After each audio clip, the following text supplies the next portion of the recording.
ये बनारस के साथ एक बीमारी है। यहाँ जो आ जाता है वो पलट के नहीं जाना चाहता।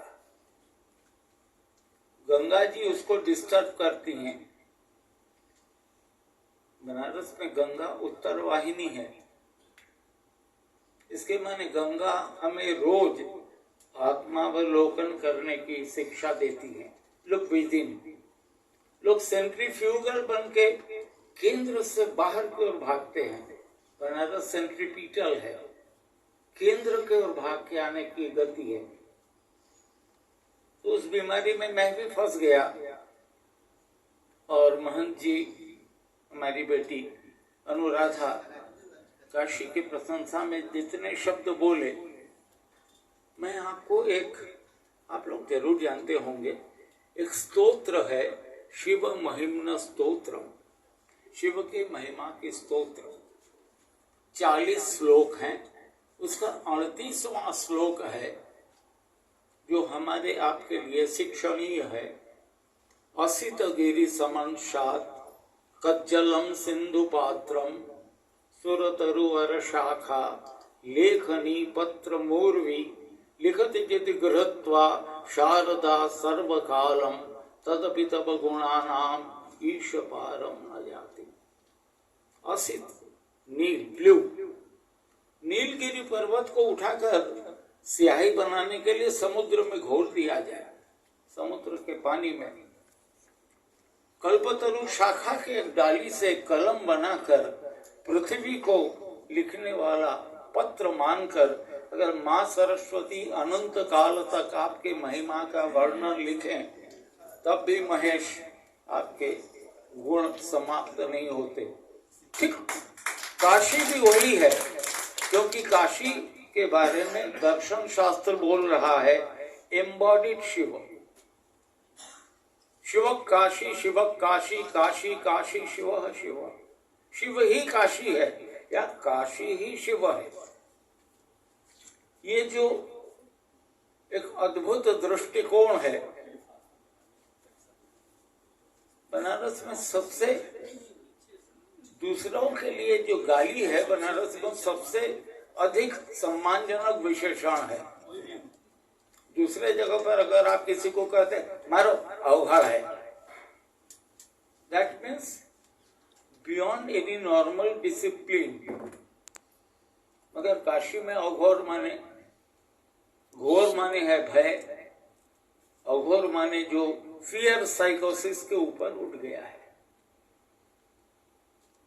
विदेशी लोग आते हैं और बहुत, मैं पत्रकार और मेरे अखबार के ऑफिस दशाश्वमेध में घाट के पास था, नॉर्दर्न इंडिया पत्रिका। तो मैं वहां नीचे उतर के कभी कभी विदेशियों से चर्चा सुनता था, टूरिस्ट गाइडों के। लोग हॉरिबल, केयरलेस, डर्टी, पलटवार करते नहीं थे हमारे गाइड मित्र लोग। मेरी आदत खराब है, साढ़ के नगरी में तो बकरी होते नहीं है, तो मैं साढ़ प्रजन्म का आदमी। मैंने एक दिन बोला कि it looks to you careless, otherwise they are care free, they are not haunted by the fears of losing. मृत्यु भय से भयभीत नहीं है ये नगर। मृत्यु तो यहाँ पर सबसे अधिक प्रिय प्रेयसी है। इसी को पाने के लिए पूरे हिंदुस्तान से लोग चले आ रहे हैं। काश्याम मरने मुक्ति, काशी में मरने पर मुक्ति मिलेगा। तो मौत तो यहाँ पर डिजायर है, लोगों के लिए दिल लगी है। और इस दिल लगी को दिमाग में रख के इस काशी के इतिहास को अगर हम देखें, 3 हिस्से में करते हैं। एक रूप कथा या प्राचीन कथा कालीन इतिहास, इसे पुराण इतिहास भी कहते हैं। दूसरा मध्यकालीन और तीसरा आधुनिक। काशी में राजतंत्र।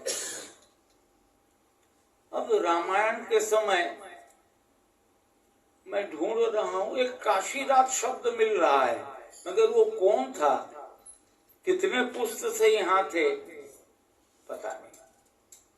एक राजा मिल रहा है, दिवोदास, एक ब्राह्मण, वो भी ऋषि। अकाल के खिलाफ संघर्ष करने के लिए ब्रह्मा जी ने उनको कहा काशी को बचा लो, तो वही बनारसी खोपड़ी कई सारे देवता यहां से जाएंगे तब मैं राजा बनूंगा। ब्रह्मा क्या करे, समस्त देवलोकों का आप लोग जाइए। वही आदमी जब देखा शिव चले जा रहे हैं तो कहा आप कहां जा रहे हैं, आपको यहां रहना है। इसके माने शिव देवता नहीं है, वो महादेव है। क्या आप नहीं जाएंगे? शिव का एक दूसरा नाम आया उसी समय, आप लोगों ने सुना होगा, मगर प्रसंग आप लोगों को शायद पता नहीं। अभिमुक्तेश्वर शब्द का अर्थ है जो स्वयं मुक्त न होकर दूसरे को मुक्ति देने में सक्षम है, वह विमुक्त। ये डबल नेगेशन है, स्वयं मुक्त नहीं हो रहा है मगर सबको मुक्ति दे रहा है। मुक्ति माने क्या है? काशी में मुक्ति के एक बहुत बड़ा नाम है, आप लोग उनका प्रयोग करते हैं कि नहीं मुझे पता नहीं। वेद में जिनका रेफरेंस मिलता है, जिनके रचनाओं में वेद का रेफरेंस नहीं मिलता है, कपिल, कपिल मुनि। कपिल मुनि का रेफरेंस ऋग्वेद में भी मिला है मुझे, मगर कपिल के सांख्य कारिका में वेदों का रेफरेंस नहीं है। इसीलिए डेटिंग करने वाले मानते हैं Kapil was much earlier than Vedas. Kapil इस नगर में रह के मोक्ष के परिकल्पना को विश्व को बताया। अब सारे लोगों ने मिट्टी के बर्तन बनने की प्रक्रिया को देखा होगा।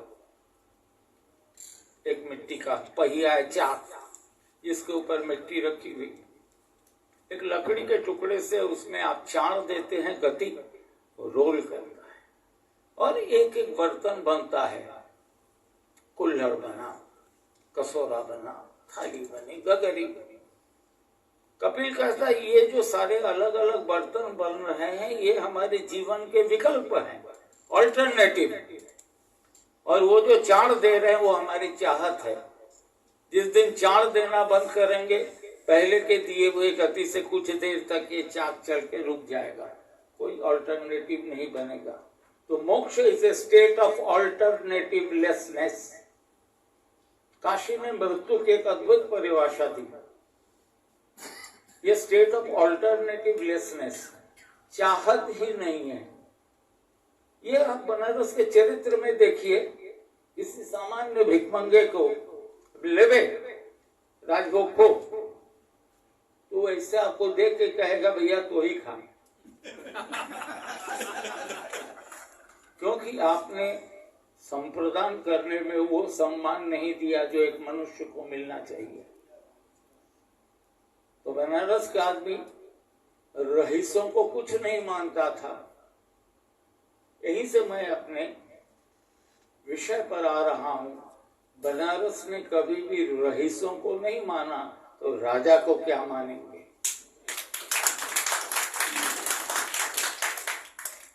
सामान्य रिक्शे वाला एक दूसरे को कहता क्या राजा क्या हाल है। ये जो राजसिक सोच है उसके माने हर व्यक्ति के अंदर वो शिव विराजमान है और वो सुंदर है, वो श्रेष्ठ है, वही सत्य है। इसलिए बनारस केयरलेस नहीं है, केयर फ्री है। मृत्यु भय से बनारस शंकित नहीं है। इसीलिए प्राचीन काल में, बुद्ध काल में हम देखते हैं जातक कथाओं में जिन राजाओं का उल्लेख मिलता है वो ट्रांस वरुणा है, वो ट्रांस वरुणा है। ऐसे भी मूल काशी, अकथा, सोहेपुर, सारनाथ इन्हीं इलाकों में है। बुद्ध काल में जो वर्तमान वाराणसी है उसका विकास नहीं शुरू हुआ था, ये उत्पटांग शहर है। सारनाथ से विकसित होकर लोग राजघाट आए। गंगा जी यहाँ उत्तर वाहिनी है, शहर यहाँ दक्षिण वाहिनी है। राजघाट से पंचगंगा की ओर विकास शुरू हुआ। और इसको आप नोटिस कीजिए, बनारस के स्मशानों के इतिहास को देखकर, स्मशान नगर के दक्षिण पूर्व कोने में होता है, अग्निकोण। वास्तु में ऐसा ही बोलता है। बनारस का पहला स्मशान कौन है? खिड़किया घाट। अगला स्मशान कौन है? भोसले घाट। आदि स्मशानेश्वर महादेव वहां है। फिर स्मशान आगे बढ़ के मणिकर्णिका, फिर आगे बढ़ के हरिश्चंद्र, फिर आगे बढ़ के सामने घाट। तो गंगा उत्तर वाहिनी थी, नगर का विकास दक्षिण वाहिनी है। इसलिए राजा ढूंढते समय मध्यकाल तक जो वर्तमान वाराणसी है, शिव के त्रिशूल के 3 हिस्से, केदारखंड, विश्वेश्वर और ओंकारेश्वर, आधा पूरा ओंकारेश्वर और आधा विश्वेश्वर तो मुगल काल तक विकसित हुआ था। उसके बाद जो इलाका है दशाश्वमेध से टुवर्ड्स 80, दैट वाज आनंद कानन। काशी के अब तक उपलब्ध 29 नाम हैं। ब्रह्मवर्त, दिवोदास नगरी, काशी, बनारस, आनंद कानन, गौरी पीठ, महाश्मशान। स्वतंत्रता के बाद 1952 में भौगोलिक सीमाओं को दर्शाता हुआ वाराणसी, वरुणा से असी तक वाराणसी। तो ये शहर विचित्र है, क्रमागत नाम बदला। मैंने किसी चीज को यहाँ स्थायी बनने नहीं दिया गया। कुछ वर्ष पहले वो एक ऑर्गेनाइजेशन है OIT, आप लोगों के ट्रेड से जुड़ा हुआ, उन लोगों के ग्रुप्स आते थे। हमको मेरे मित्र उसमें जावेद भाई होते थे। उन्होंने हमको कहा था कि यार बनारस के बारे में कुछ बताया करो आकर रेडिसन में। तो मैं कभी कदा जाता था। तो ये बनारस को लोग बहुत अजीब नजर से देखते थे। ये नैरो है, गंदा है। लोगों ने इस चीज को देखने या दिखाने का प्रयास नहीं किया कि ये शहर की जो मूल आबादी है वो गंगा पारीन वाराणसी में रहने वाली है। बाकी व्यापारिक आबादी या आश्रित आबादी पश्चिम से पूर्व की आते थे। मूल शहर 3 खंडों में है। विंध्य पर्वतमाला की दक्षिण उत्तर पूर्वी छोर पर 3 पहाड़ियों पर बसा हुआ यह शहर है, उत्तर वाहिनी गंगा के पश्चिम तट पर। गंगा यहाँ पर और एक काम करती है जो हम लोग नोटिस नहीं करते हैं। मुझे क्योंकि मेरा घर 64 घाट में था, एकदम घाट के ऊपर, मैं रोज 3 बार गंगा नहाने आता था। हमारे घाट पे एक महात्मा जी बैठते थे, उनका नाम भी पता नहीं। वो चुपचाप बैठे रहते थे। कोई कुछ खाना दिया, खाया, गंगा जल पी लिया। वो रोज गंगा को गाल में हाथ रख के देखते थे। हम लोग को अजीब लगता था कि नदी में क्या देखता है आदमी। हमने एक दिन पूछा, दादाजी आप क्या देख रहे हैं? कहा बेटा, शहर में आने के पहले तक माँ गंगा के पानी में बालू और मिट्टी एक साथ घुला होता है, मगर नगर में घुसते ही गंगा अपने अंदर एक तरंग पैदा करती है, बालू छट के उस पार को परोसती है, जीवन का संदेश मिट्टी वाराणसी को देती है। तो गंगा यहाँ पर सेग्रीगेशन सिखाती है, separation, to be rejected, to be accepted. उन्होंने बोला, हमको कुछ जो समझ में नहीं आया मगर नया लगा। आज जीवन की इस मोड़ पे खड़ा होकर समझता हूँ, उन्होंने अद्भुत बात कह दिया।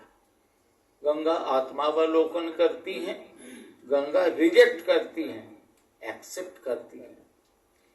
इस विचित्र भूगोल में कोई राजा टिक ही नहीं पा रहा है। हर शताब्दी में मैं इतिहास ढूंढ रहा हूं तो या तो कोई बाहरी आदमी आके कुछ दिन के लिए लूटा फिर भाग गया, इसके शहर में उसका कोई नामो निशान नहीं है।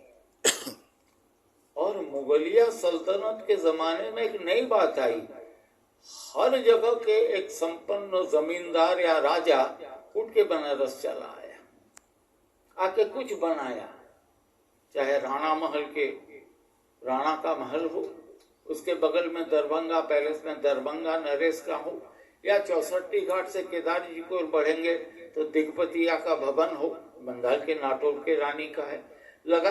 उसके बाद रानी भवानी आई 1752, उनके घाट या मोहल्ले तक बने।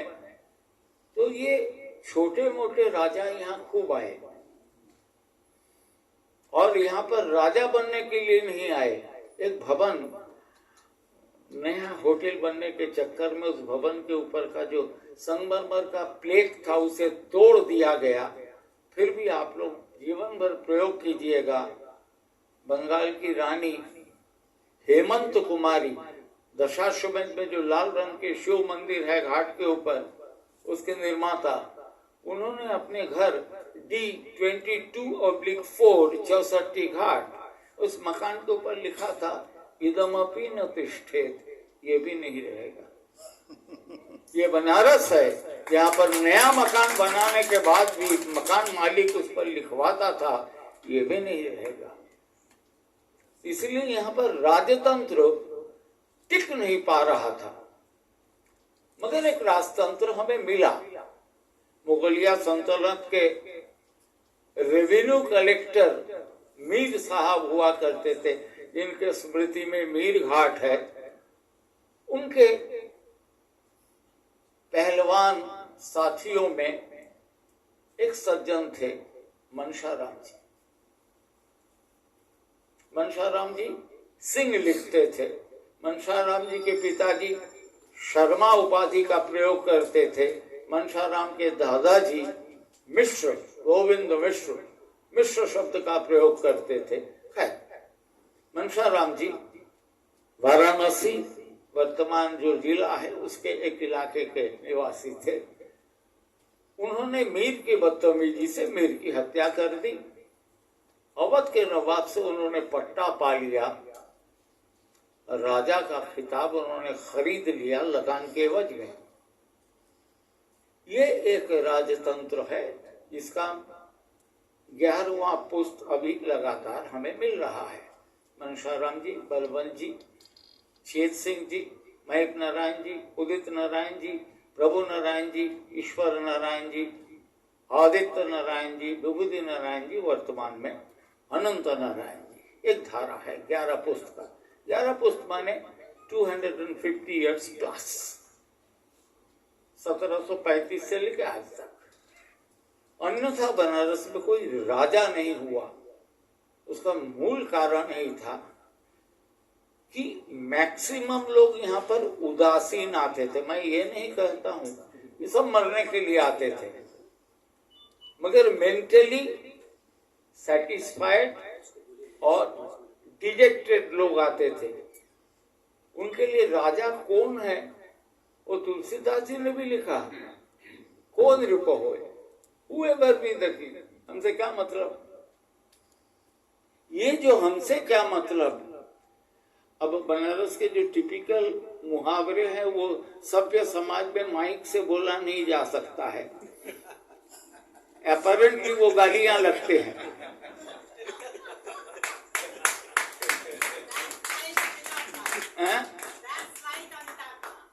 नहीं, देखिए, मैं इस शहर से इसी के आबो हवा में पला, मैं इसके बाहर जा ही नहीं पाऊंगा। और ये शहर में एक एडिक्शन है, पायस एडिक्शन। बनारस में आने के बाद आदमी अनजाने में नशेड़ी होता है। लोग मुझको कहते हैं, आप रात दिन पान क्यों खाते हैं? मैं कई बार सोचा, एक बार मेरे गुरुजी प्रोफेसर विश्वनाथ भट्टाचार्य, उन्होंने कहा कि बनारस में पान की प्रसिद्धि क्यों है तुम्हें पता है? मैंने कहा नहीं।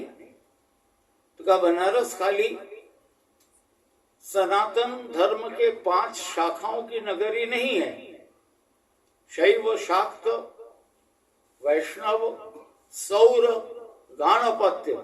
आज लोलार कुंड सूर्य उपासना का दिन है, सौरों का पूजन दिवस है।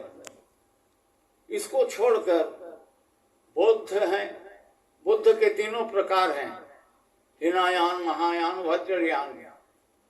जैनों के 2 प्रकार है, श्वेतांबर, दिगंबर। इस्लाम के 3 प्रकार इस शहर में हैं, शिया, सुन्नी, अहमदिया। ईसाइयों के 3 शाखाएं, कैथोलिक, प्रोटेस्टेंट और जॉर्जियन, तीनों बनारस में मिलेंगे। और बनारस में प्रोटेस्टेंट चर्च का, एशिया का पहला चर्च बनारस है, क्लार्क्स होटल के सामने। एशिया के ओल्डेस्ट चर्च 1814। इसी तरह से बनारस में विश्व का प्रथम नास्तिक दर्शन भी पैदा हुआ था। इस दर्शन का नाम था चारवाक। चारवाक एक चीज नहीं मानता था, आकाश। क्षिति, अप, तेज, गगन, समीरा। तो गगन को नहीं मानता था, बाकी 4 चीजों को मानता था। 4 मौलिक तत्वों से जगत बना है।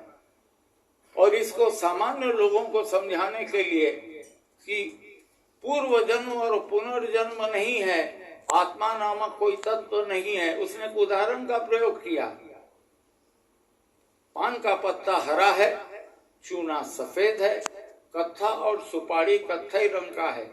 एक पर्टिकुलर मात्रा में उसको मिलाकर एक पर्टिकुलर स्थान में कुछ क्षण तक चबाने पर लाल रंग निकलता है, बाई प्रोडक्ट, जो मौलिक में नहीं था। तो 4 मौलिक तत्व के मदद से एक बाई प्रोडक्ट है प्राण। वो न पहले था न बाद में रहेगा। इसीलिए चारवाक ने कहा, ऋणं कृत्वा घृतं पिबेत, यावत् जीवेत सुखी जीवेत, भस्मीभूत शरीरानि पुनर्जन्म न भवति। उधार करके भी पियो, मस्त होके जियो। बनारस मस्त होके जीता है, क्योंकि उसको पता है ये शरीर समाप्त होगा तो दोबारा पैदा नहीं होगा। इसीलिए इस दर्शन के ऊपर आस्था रखने वाले पान खाते हैं।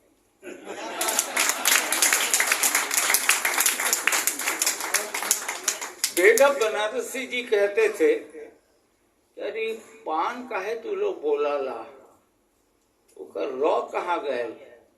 तो लोगों ने कहा रॉ कहे वो प्राण हो। आप पान कहते हो, वस्तु तो प्राण है। और यही एकमात्र शहर है जिसने दिखाया प्रतिकूल परिस्थिति में भी पान को कैसे सुरक्षित रखा जाता है। पान जमाए हैं, किसी ने सामने चाय रख दिया तो कहा बाएं चल, पान को बाएं किया, इधर से चाय पी लिया।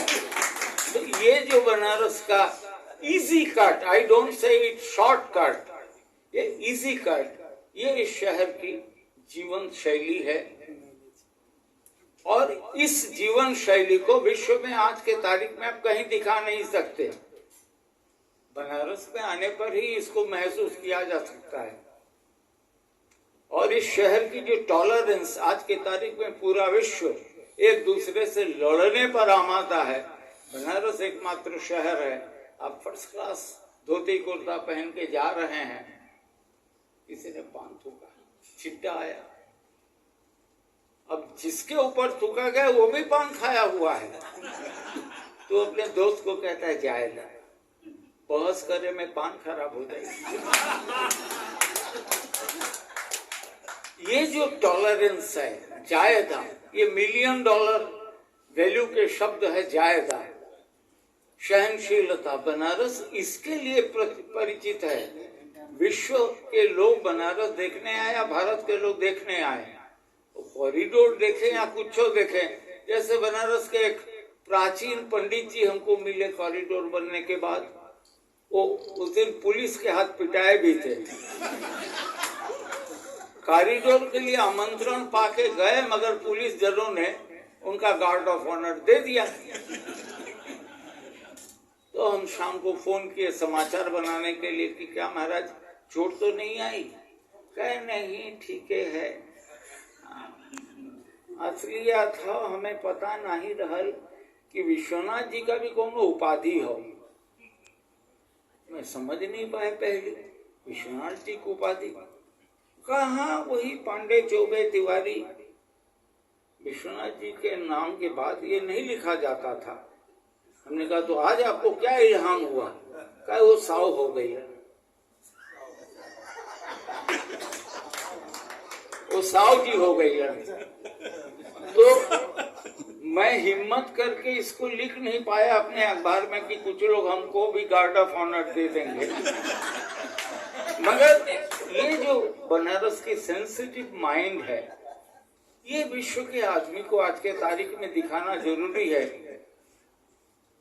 इसलिए जरूरी है कि हम फ्यूडलिज्म से मुक्त पाने के नाम पर, पोस्ट कैपिटलिज्म के नाम पर मानवीय संबंधों को तोड़ रहे हैं। शायद वाराणसी एकमात्र नगर ही है जहाँ पर 2 दिन हो या 2 घंटा हो, कोई आए तो हम सारे लोग उसे रेडिकल ह्यूमनिज्म समझाने के प्रयास करें। हम रेडिकल हैं। रेडिकल ऐसे तो नेगेटिव शब्द है, मगर हम रेडिकल ह्यूमन हैं। हम चरम मानववादी हैं। हमारे लिए यहाँ पर हिंदू मुस्लिम कोई फर्क नहीं पड़ता है। नजीर बनारसी का नाम आपने सुना होगा। नजीर साहब होली के समय फटा लुंगी पहन के बाहर खड़े रहते थे। तो लोग पूछे चाचा फटे लुंगी में क्यों है? कहे कि फाड़ के उतार दे तो फटे ही पहनी, मगर रंग तो फैला। तो ये जो बनारस की कबीरी है, हम लोग कबीर को अपने आइटिनरी में नहीं रखते हैं। कबीर रेडिकल ह्यूमन है, अनकॉम्प्रोमाइजिंग ह्यूमैनिटी के वो एडवोकेट हैं। तो आज के तारीख में बनारस को आप विश्वनाथ जी की तस्वीर के साथ कोरोना की इम्यूनिटी के लिए एक ह्यूमैनिटी के डोज मान के बेचे कि बनारस में जो आए उसे कम से कम 2 डोज बूस्टर का लगा दीजिए, अगले 20 साल तक वो मनुष्य बना रहे। तो बनारस में ये जो स्टेट ऑफ किंगलेसनेस है, राजा के अभाव, ये प्रमाणित करता है यहाँ पर हर आदमी राजा है। Thank you.